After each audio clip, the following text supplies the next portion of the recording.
دل پہ کلمے کی ضرب لگا، لا الہ الا اللہ، دل کے مرض کی ہے یہ دوا، لا الہ الا اللہ، لا الہ الا اللہ، رب کائنات کا خالق اللہ تیرا۔ بسم اللہ الرحمن الرحیم۔ رجعت کی لغوی معنی ہے لوٹنا یا واپس آنا یا واپس پلٹنا، اور اصطلاح میں رجعت کہتے ہیں مرض کا واپس آنا یا مرض کا واپس لوٹنا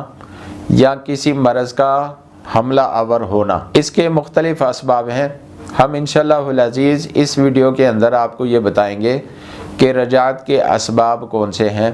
رجعت کس وجہ سے پیدا ہوتی ہے۔ پہلا سبب یہ ہے کہ عامل اگر کسی عمل کو شروع کرنے کے بعد درمیان میں اس کو چھوڑ دے تو اس وجہ سے بھی رجعت ہو جاتی ہے۔ تو اس لیے کوئی بھی وظیفہ کریں تو اس کو درمیان میں نہ چھوڑیں، اگر درمیان میں چھوڑیں گے تو آپ کے اوپر رجعت ہو جائے گی،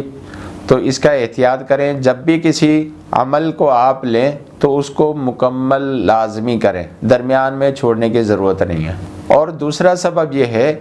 کہ علاج اور وظائف کے اندر ایسے شخص سے رہنمائی لینا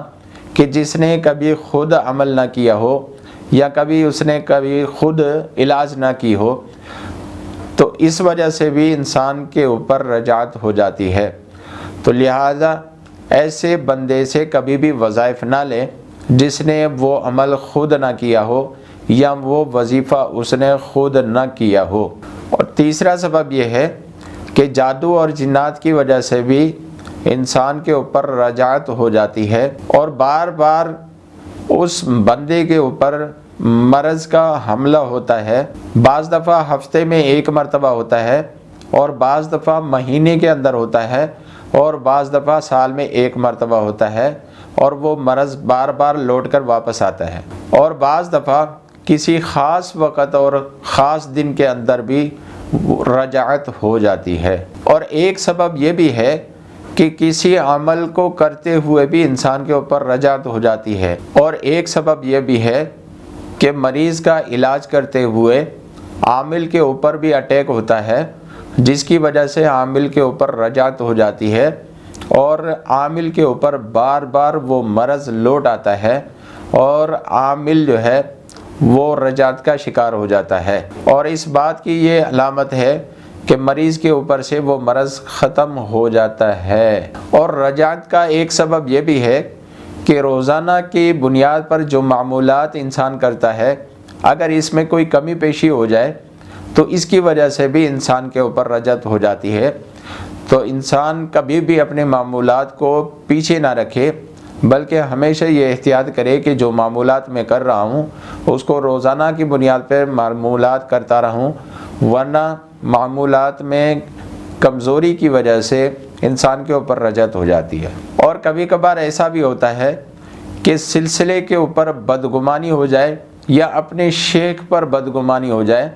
بدظن ہو جائے، تو اس کی وجہ سے بھی انسان کے اوپر رجعت ہو جاتی ہے،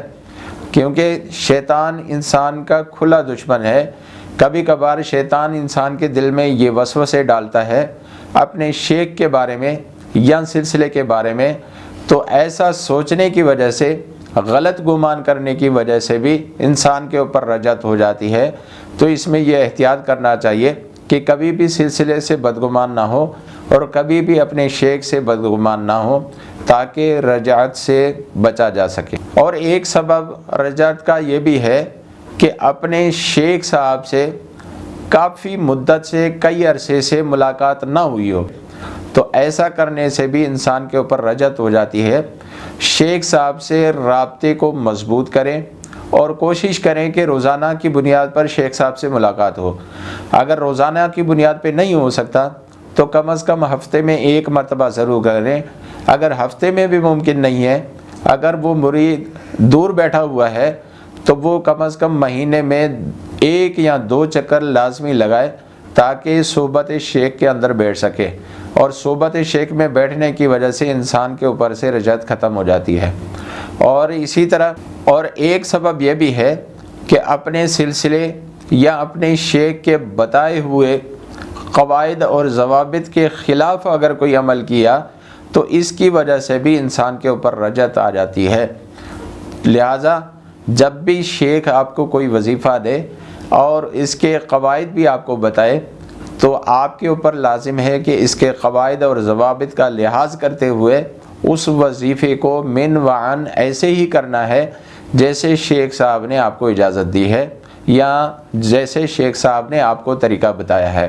اگر اس کے خلاف اگر آپ عمل کریں گے تو اس کی وجہ سے بھی انسان کے اوپر رجعت ہو جاتی ہے۔ اور ایک سبب یہ بھی ہے کہ کسی کمزوری یا لاپرواہی کی وجہ سے بھی انسان کے اوپر رجعت ہو جاتی ہے، تو لہذا اس سلسلے کے اندر کمزوری اور لاپرواہی کی کوئی گنجائش نہیں ہے۔ اگر آپ نے رجعت سے بچنا ہے تو آپ کمزوری اور سستی اور لاپرواہی کو چھوڑ دیں۔ بعض دفعہ ایسا بھی ہوتا ہے کہ کسی گناہ میں ملوث ہونے کی وجہ سے بھی انسان کے اوپر رجعت ہو جاتی ہے۔ اگر کسی بندے سے کوئی گناہ ہو گیا ہو تو فوراً استغفار کر لے، اور استغفار کرنے سے اس کے تمام گناہ معاف ہو جاتے ہیں۔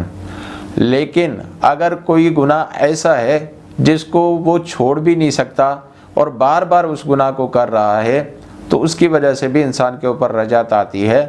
تو اس بندے کو چاہیے کہ وہ اس گناہ کو حتی الامکان جتنا ممکن ہو سکے، جتنا جلدی ہو سکے اس کو چھوڑ دے تاکہ اس کے اوپر رجعت نہ آ سکے۔ اور ایک سبب یہ بھی ہے کہ عامل جب نصاب مکمل کر لیتا ہے تو نصاب مکمل ہونے کے بعد بھی انسان کے اوپر رجعت آتی ہے، اور یہ رجعت انسان کے کمال کے لیے ہوتا ہے۔ اگر کوئی شخص رجعت میں مبتلا ہے تو اس کو چاہیے کہ وہ اپنی شیخ کی صحبت میں زیادہ وقت گزارے اور زیادہ سے زیادہ شیخ صاحب سے ملاقات کرے تاکہ وہ رجعت سے نجات پا سکے۔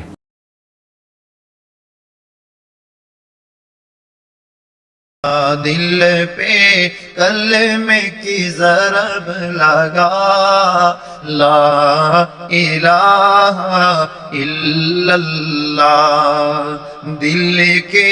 مرض کی ہے یہ دوا، لا الہ الا اللہ، لا الہ الا اللہ۔ رب کائنات کا خالق اللہ تیرا